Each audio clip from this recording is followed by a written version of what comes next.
سورة البقرة آیت نمبر دا 246 آیت نمبر 246 اعوذ باللہ من الشیطان الرجیم بسم اللہ الرحمن الرحیم ألم ترى إلى الملأ من بني إسرائيل من بعد موسى رب اشرح لي صدري ويسر لي أمري واحلل عقدة من لساني يفقهوا قولي دماغی روی عزتمند اوریدونکو پدی آیت کې د بنی اسرائیلو یو بل قوم ذکر شوه دا چې دوی ته الله تعالی د جهاد حکم کړو او دوی د جهاد کولو نه انکار وکړلو او په تفسیر کې راځي چې دغه واقعیا چې کومه واقعیا په دې آیاتونو کې بیان شوی دا د عیسی علی السلام نا زر کال مخکی او د موسی علی السلام نا 300 کال ورستو دا واقعیا په خشوی دا د بنی اسرائیلو خپل علاقہ چې وا دا د شام علاقہ وا د فلسطین علاقہ وا نو یو قوم او دغه قوم نوا عمالقه دا کافرانو دوی د بنی اسرائیلو په علاقې باندې قبضه وکړه دونه خپل علاقې ونی ولا نو الله تعالی بنی اسرائیل ته حکم کړو چې تاسو په دې قوم باندې حمله وکړي او دوی سره jihad وکړي او دوی نه دا خپل علاقې چې دا واپس را واخلي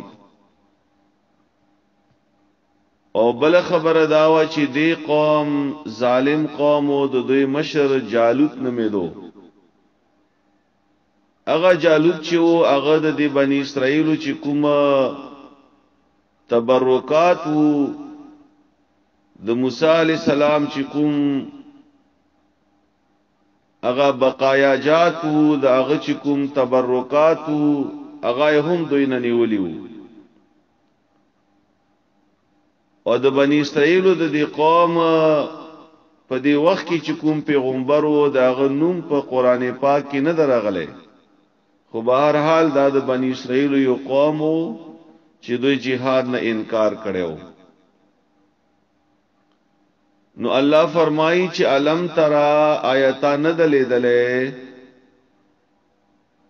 الل ملئ من بنی اسرائیل حالت اغه سردارانو چې د بنی اسرائیل من بعد موسی او رسل د موسی علی السلام نه یعنی د موسی علی السلام نه بعد دغه قوم تر شیو د بنی اسرائیل او د دې قوم چې کوم مشرانو چې کوم سردارانو دغه حالت ذکر الله بیانوي دي چې نبی علی السلام ته اس قالوا لنبي لهم ابعث لنا ملكا دې مشرانو دې سردارانو خپل پیغمبر ته ویلیو چې موږ د پاره یو بادشاہ مقرر کا او دا بادشاہ دې د پاره دوی غوښته او چې نقاتل فی سبیل الله چې موږ جنگ وکړو د الله بلاره کې یعنی دوی تددی خبر احساس شوه وو چې موږ نه خپل علاقہ او د موسی علی السلام تبرکات دا دوی په قبضه کې اخستې دي د کافرانو نو موږ ته یو امیر مقرر کا د jihad د پاره چې موږ د کافرانو سره جنگ وکړو د سره jihad وکړو او دوی نه خپل علاقہ واپس را واخلو قال نو نبی علیہ السلام ورته فرمایلو د وخت چې کوم پیغمبر وو هغه ورته دا خبره وکړه چې هل عسیتم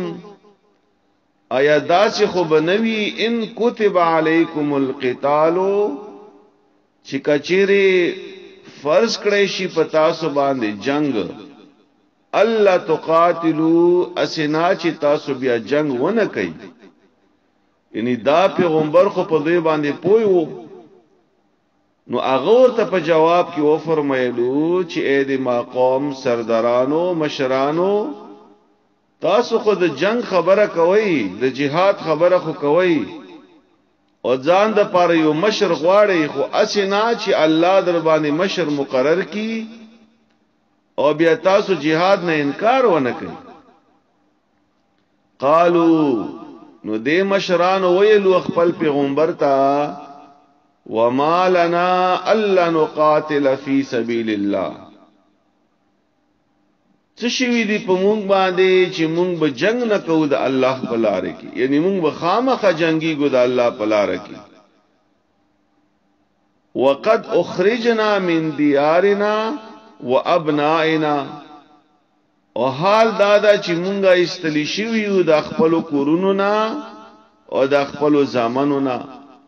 مطلب دادا چې مونږ سره ظلم شوی دا مونږ سره زیاته شوی دا مونږه د خلکو خپل وطن نو بستلیو مونږ نه وطن باندې قبضه کړی دا او د مونږه زمن مطلب دادا چې مونږه ګډ وډ کړیو او مون کورونه تبا کړی دي د مون خاندانونه تبا کړی دي نو مونږه بخامخه دوی سره جنگ کوو جنگ بولې نه کوو دا خبره دوی خپل پیغمبر ته وکړه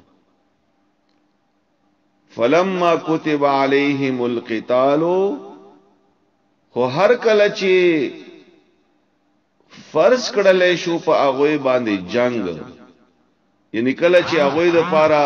الله تعالی یو مشر مقرر کو یو بادشاہ ورته مقرر کو جهاد د پاره یو امیر مقرر کړو ورته تولوا نبی هغه په شاشول هغه به انکار وکړلو هغه به جنگ و نه کړلو جهاد نه رستو شول الا قليلا منهم مگر لک کسان د هغه نه یعنی لک کسان پکې داسي وو چې هغه جهاد د پاره جنگ د پاره عمله وتړلا نور ډیرو خلکو انکار وکړلو ډیرو خلکو جهاد و نه کړلو ډیرو خلکو د الله حکم ونه منلو حالان کې دوی په خپل د دې خبره مطالبه کړی و چې مونږ به جهاد کوو مونږ د پاره یو مشر مقرر کړ اصل کې دا مشر د دې د پاره هم وخت وو کنه پیغمبر خو موجود وو په دوی کې د وخت پیغمبر په تفسیر کې راځي چې دا وخت پیغمبر چې وو د عمر لحاظ سره ضعیف وو ډیر عمر ولو نو جنگ د پاره خو یو نوجوان کس یو تکړه کس یو صحت ول کس ضرورت و دې د پاره دوی ځان د پاره یو مشر یو امیر مقرر اولو نو چې کله جنگ په دوی باندې فرض کړل شو دوی به انکار وکړلو والله علیم بالظالمین الله تعالی پیژني داسې ظالمانو یعنی الله تعالی ته معلومه ده الله مخکې نه خبر ده په دې ظالمانو باندې دوی باندې الله خبرو چې دوی به jihad نه کوي او دوی به جنگ نه کوي او ان شاء الله دغه واقعا په یو څو آیتونو کې به ورستو بیانېږي نو نور سبق به ان شاء الله بیا سبا وایو اس کی ترجمه ته متوجه شو خودمره تاسو یاد لرئ چې بنی اسرائیلو jihad نه انکار وکړلو دا الله حکم یې نه منلو دا خپل د وخت پیغمبر حکم یې نه منلو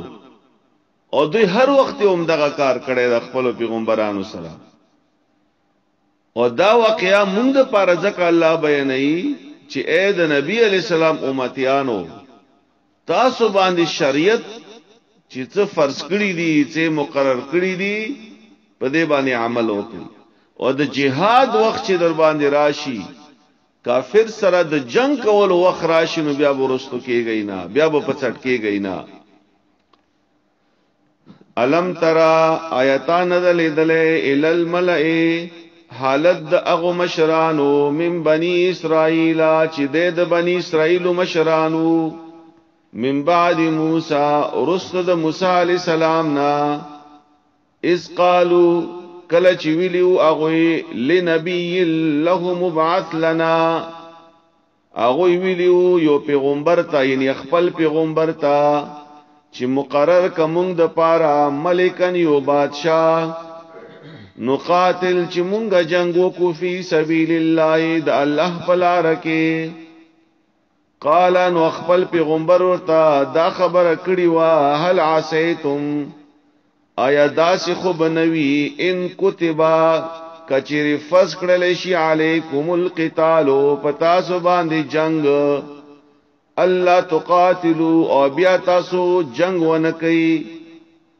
قالو نو ویلیو د مشرانو وما لنا او تشوی دی پمون باندې الله نقاتل فی سبیل الله چې مونږه به جنگ نکو د الله په لار کې وقد اخرجنا حالان کې استلیشوی دی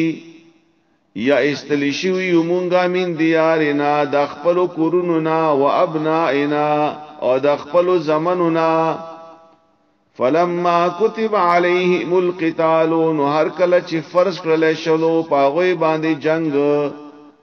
تولوا نو بیا غوي انکار وکړلو د جنگ کولونا الا قليلا منهم مسوا د لګو کسانو د اغوینا والله الله تعالی علیم بالظالمین خبر د ظالمانو باندې الله تعالی د په دې سبق باندې متپویا او الله د پدې باندې عمل کولو توفیق راکړي واخر دعوانا ان الحمد لله رب العالمین آمین.